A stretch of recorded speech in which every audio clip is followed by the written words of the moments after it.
नमस्कार,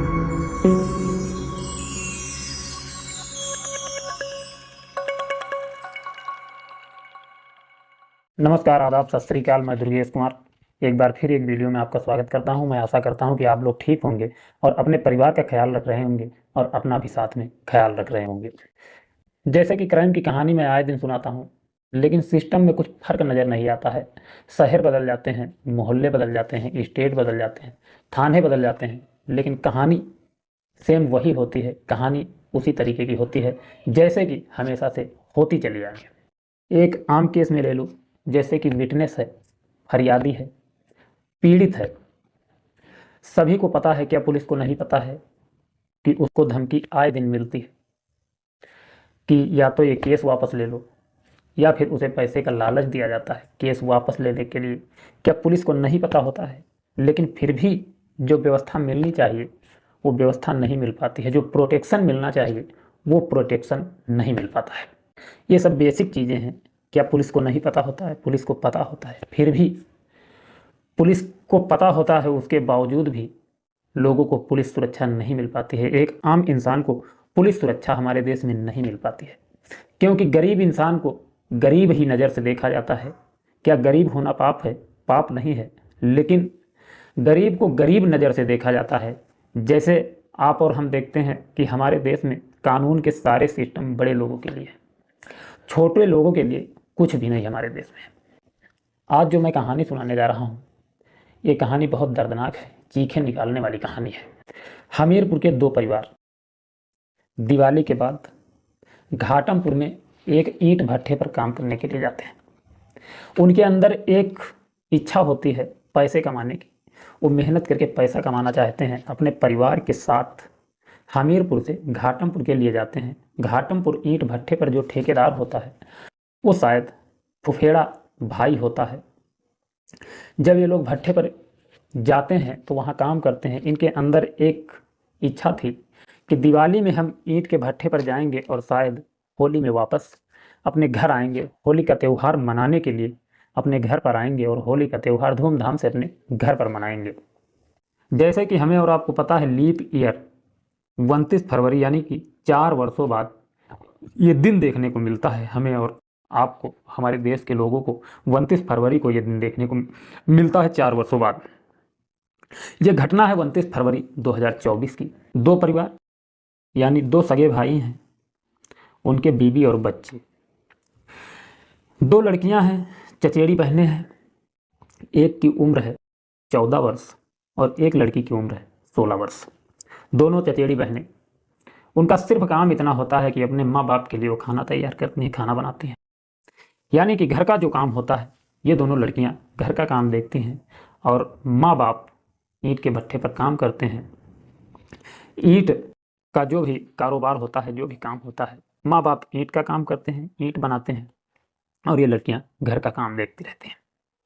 अब एक दिन ठेकेदार और जो भट्ठे का मालिक था उसका बेटा और भी जो उनके कर्मचारी थे, जो बड़े बड़े लोग थे भट्ठे पर रहने वाले, भट्ठे पर काम करने वाले, तो वो लोग इन लड़कियों को जब देखते हैं तो लड़कियां देखने में काफ़ी खूबसूरत थी, क्योंकि नई उम्र की लड़कियां थी, 14 वर्ष और 16 वर्ष। तो इनकी नज़र थोड़ा डगमग हो जाती है। 3 लोग होते हैं, तीनों लोगों की निगाहें उस लड़कियों के ऊपर जब पड़ती हैं तो खूबसूरती उन लड़कियों की उन्हें चकाचौंध कर देती है और ये लोग इतने ज़्यादा पागलपन पर उतावले हो जाते हैं। उन लड़कियों के साथ दुष्कर्म करने के विषय में ये तीनों लोग सोचने लगते हैं। इन दोनों लड़कियों को किसी काम के बहाने भट्ठे के पास बुलाते हैं। भट्ठे के पास जब ये लड़कियां पहुंचती हैं तो सुनसान एरिया में ले जाकर के भट्ठे के पास, जिस तरफ कोई व्यक्ति नहीं रहता था, जिस तरफ शायद कोई व्यक्ति जल्दी जाता भी नहीं था, उस साइड ले जाते हैं इन दोनों लड़कियों को और इन्हें ज़बरदस्ती ये लोग शराब पिलाने की कोशिश करते हैं। लड़कियां हालांकि मना करती हैं शराब पीने से, लेकिन उनके मुंह में बोतल ज़बरदस्ती लगा दी जाती है। ज़बरदस्ती उन दोनों को शराब पिला दी जाती है। शराब पिलाने के बाद इन लड़कियों के साथ गैंग रेप किया जाता है। अब देखिए, 2 लोग लड़कियों के साथ गैंग रेप करते हैं और एक व्यक्ति मोबाइल का कैमरा निकाल करके वीडियो बनाता है। बारी बारी से तीनों लोग उन दोनों लड़कियों के साथ गैंग रेप करते हैं। फिर गैंग रेप करने के बाद जब इन तीनों दरिंदों की आत्मा तृप्त हो जाती है तो ये तीनों दरिंदे उन लड़कियों को छोड़ देते हैं। ये लड़कियां जिस तरीके से डेली घर में रहती थी उसी तरीके से रहती हैं। कोई हाव भाव यानी कि पता नहीं चलता है कुछ।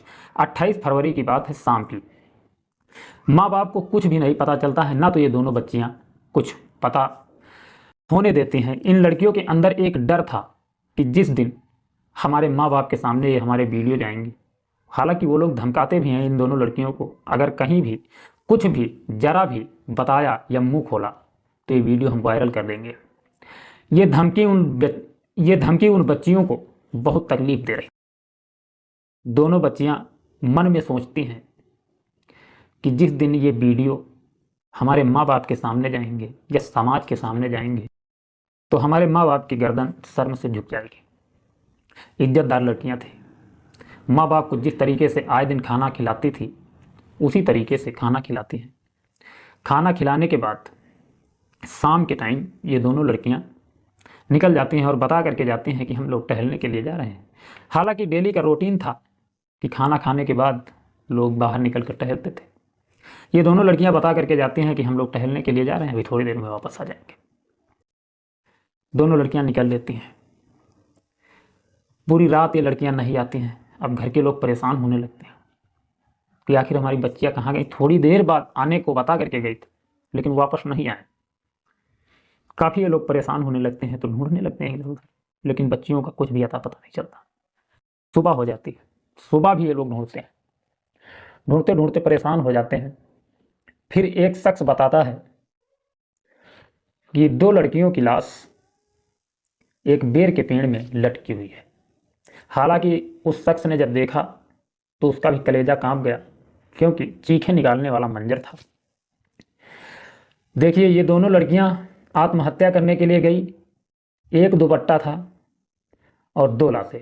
दुपट्टे को चीरकर 2 भाग बनाए गए थे और एक एक भाग में ये दोनों लड़कियां लटक गई थी। बेर के पेड़ में लाश लटकी हुई है। माँ बाप जिस समय पहुंचते हैं रोना पीटना होता है, चीखें निकलती हैं, चिल्लाते हैं।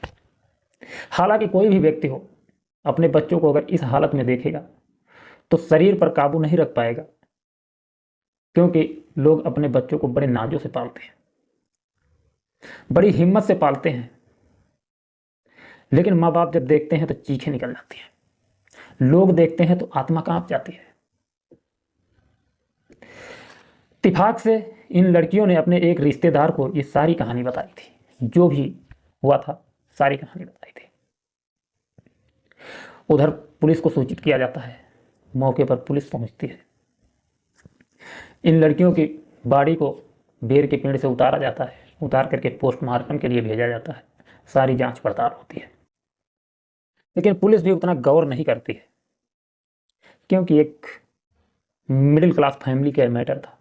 पुलिस भी जानती थी इसमें कुछ नहीं होगा, ये लोग क्या कर पाएंगे, पैसे वालों के आगे ये लोग हार जाएंगे, कुछ नहीं कर पाएंगे। पुलिस भी विशेष ज़्यादा ध्यान नहीं देती है। पंचनामा होता है, पंचनामा होने के बाद बॉडी पोस्टमार्टम के लिए जाती है। पोस्टमार्टम से वापस आती है और पुलिस की कस्टडी में उन्हें दफना दिया जाता है। कहानी खत्म। अब उधर धमकी दी जाती है। भट्टे के जो मालिक थे उनका बेटा और वही तीनों लोग, तीनों दरिंदे जिन्होंने लड़कियों के साथ गैंग रेप किया था, ये तीनों लोग माँ बाप को धमकी देते हैं कि अगर कहीं जुबान खोला तो ये समझ लो कि इस दुनिया से आपकी बच्चियाँ गई हैं, साथ में आप भी दुनिया को छोड़कर चले जाएंगे। माँ बाप घबरा जाते हैं, लेकिन इज्जतदार ये लोग थे, हिम्मत नहीं हारते। पुलिस के पास पहुंचते हैं, पुलिस से सारी कहानी बयां करते हैं। पुलिस मौके पर पहुंचते हैं, इन तीनों दरिंदों को हिरासत में ले लेती है। हिरासत में लेने के बाद इनके मोबाइल लिए जाते हैं, मोबाइल खंगाले जाते हैं। वीडियो जो होते हैं डिलीट हो जाते हैं, डिलीट कर दिए जाते हैं पुलिस के द्वारा। हालांकि बच्चियां दोनों इस दुनिया से गुजर चुकी थी। वीडियो डिलीट किए जाते हैं, इनके मोबाइल फोरेंसिक जांच के लिए जाते हैं। अब इन तीनों दरिंदों को थाने ले जाकर के कोई कार्रवाई विशेष तौर पर नहीं की जाती है। जैसा कि हमने बताया, पुलिस को पता था कि ये मिडिल क्लास फैमिली के लोग हैं, ये ज़्यादा कुछ नहीं कर पाएंगे। फिर उन तीनों दरिंदों के घर वाले इनको धमकाते हैं, डराते धमकाते हैं कि अगर कहीं नाम लिया तो तुम्हारे साथ भी वही हश्र होगा जो आपकी बच्चियों के साथ हुआ है। ये लोग खैर घबरा जाते हैं, आए दिन जब धमकी मिलती है घबरा जाते हैं। ये बात पुलिस को भी ये लोग बताते हैं कि हमें आए दिन धमकी मिल रही है, लेकिन पुलिस को प्रोटेक्शन देने की ज़रूरत थी इन लोगों को, लेकिन ऐसा कुछ नहीं हुआ, कोई व्यवस्था इन लोगों को नहीं मिली। आए दिन धमकी मिलने लगी, उनके परिवार के लोग कहने लगे कि ये केस आप वापस ले लीजिए और सिर्फ आपको इतना कहना है कि हमारी बच्चियों ने खुदकुशी की है, आत्महत्या की है, इनमें इन लोगों का कोई कसूर नहीं है। सिर्फ आप इतना कह दीजिए, बाकी जो भी मुकदमा होगा, जो भी केस लगेगा वो सब निपट लेंगे। लेकिन अगर आपने जुबान खोल दी तो शायद आप इस दुनिया में नहीं रहेंगे। अगर इतना आप बोल देंगे तो इन्हें पैसे का भी लालच दिया जाता है कि कुछ पैसा हम दे देंगे आपको, जिससे आपकी थोड़ा व्यवस्था बेहतर हो जाएगी, आप अपना काम चला सकते हैं, उस पैसे के माध्यम से अपना जीवन सही ढंग से व्यतीत कर सकते हैं। लेकिन इज्जतदार लोग थे, इसलिए इन लोगों को ये मंजूर नहीं था कि अपनी बेटियों के बदले हम इन लोगों से पैसा लें। पुलिस को सारी कहानी ये लोग बयां करते हैं, लेकिन पुलिस कुछ गौर नहीं करती है, कोई कार्रवाई नहीं होती है। 2 से 3 दिन गुजर जाते हैं। समय आ जाता है 2 मार्च। 1 मार्च को सारी रात एक बच्ची का पिता रोता है, धमकी मिलने की वजह से सारी रात रोता है, पुलिस से शिकायत करता है, पुलिस कुछ नहीं करती है। सारी रात एक पिता रोता है। रोने के बाद जब सुबह होती है तो पता चलता है कि एक बबूल के पेड़ में, भट्ठे से 200 मीटर दूर एक बबूल के पेड़ पर एक लाश लटकी हुई है। एक शख्स चिल्लाता हुआ आता है कि एक व्यक्ति की लाश बबूल के पेड़ में लटकी हुई है। एक पिता अपनी बेटियों की ये दुर्दशा बर्दाश्त न कर सका, उसने आत्महत्या कर ली। अपनी बेटी के साथ उसने भी जान दे दी। अब भी कुछ नहीं हुआ। अब जो होना था वो तो हो गया। पुलिस ने भाग दौड़ की, पुलिस ने जांच पड़ताल की, कहानी वही हुई, उसी तरीके से सब कुछ हुआ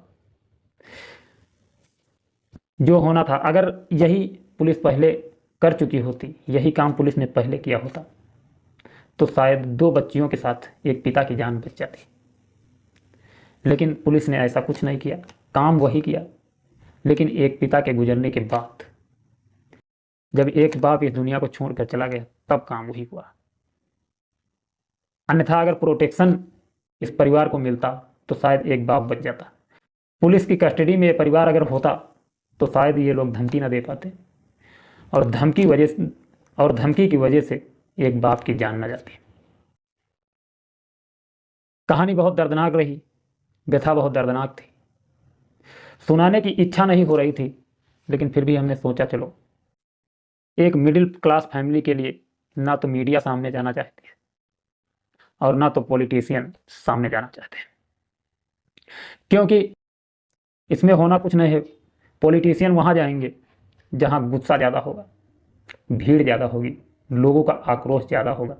वहाँ पर ये नेता लोग जाएंगे और भाषण देंगे, वोट ले लेंगे, काम खत्म। लेकिन एक मिडिल क्लास फैमिली के लिए, एक गरीब परिवार के लिए, ना तो कोई नेता कुछ करना चाहता है और ना तो पुलिस कुछ करना चाहती है। इसलिए हमने सोचा कि जब कोई व्यक्ति जाने के लिए तैयार नहीं है तो कम से कम इन लोगों के लिए हम ही एक वीडियो, इन लोगों की व्यथा सुनाने के लिए हम ही एक वीडियो तैयार कर दें, ताकि लोगों को पता तो चले कि हाँ, मिडिल क्लास फैमिली के साथ क्या होता है। क्योंकि मीडिया ये सब चीज़ें दिखाने वाली नहीं। कहीं ना कहीं इन सभी क्राइमों के जिम्मेदार हम और आप लोग खुद हैं, क्योंकि एक व्यक्ति आवाज़ नहीं उठाना चाहता है।